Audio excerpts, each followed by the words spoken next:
Hey, it's so good to see you today. Have you ever had this thought? I've had this thought. Shouldn't life be a little bit easier than this? I mean, think about it. In this broken world that we live in, if you plant a garden, weeds grow. If you paint something, the sun wears the paint out. You give someone a gift to take care of them, and they don't use it properly or whatever. Everything just seems to be harder than it's supposed to be. Now, part of that is because of the fall of sin. And I think one of the unique things about following Jesus is that after we follow him, we have this inner peace and joy. We have this hope of eternal life. But Jesus did say, in this world you will have trouble. We're still going to have the difficulties of life in a world that's corrupted by sin. As we wrap up the book of Esther, we see this same kind of theme. Once Esther and Mordecai reveal the plot to the king Xerxes, this plot to kill the Jewish people, the king honors Mordecai and Esther, and in a sense it might seem like, well, the story should be solved now. The problem should be solved. The story should be over. But it's not, because this law of the genocidal killing of the Jews, this evil law, had been delivered by horseback to these 127 provinces, stretching from modern-day India to modern-day Ethiopia. 127 provinces, dozens of different languages and people groups, and it had all been translated, it had all been set into motion of this killing that was going to come up on March 7th of the next year.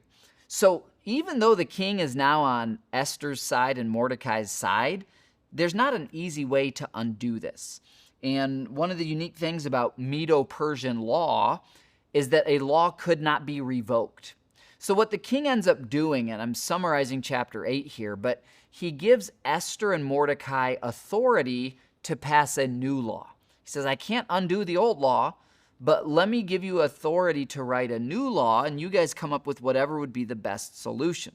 So chapter 8, verse 11, this new decree, the king's decree, gave the Jews in every city authority to unite to defend their lives. So the first law that their neighbors could come and try to kill them and then have their stuff, that was still in effect. There was nothing the king could do to revoke it.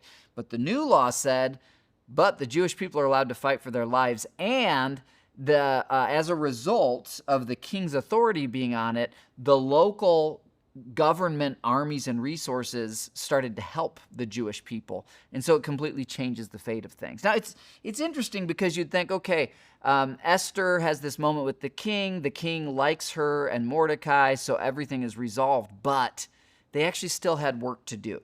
And then a lot of those Jewish people did have to defend themselves, the rest of the book of Esther describes. And so I think it's setting up for us a real expectation, a realistic expectation that in this broken world, we will have trouble. And so even though we have the power of God, there will be things that crumble, things that fall apart. There will be forces of evil. And so we stay connected to Christ, and we shouldn't necessarily expect it to always just be easy sailing.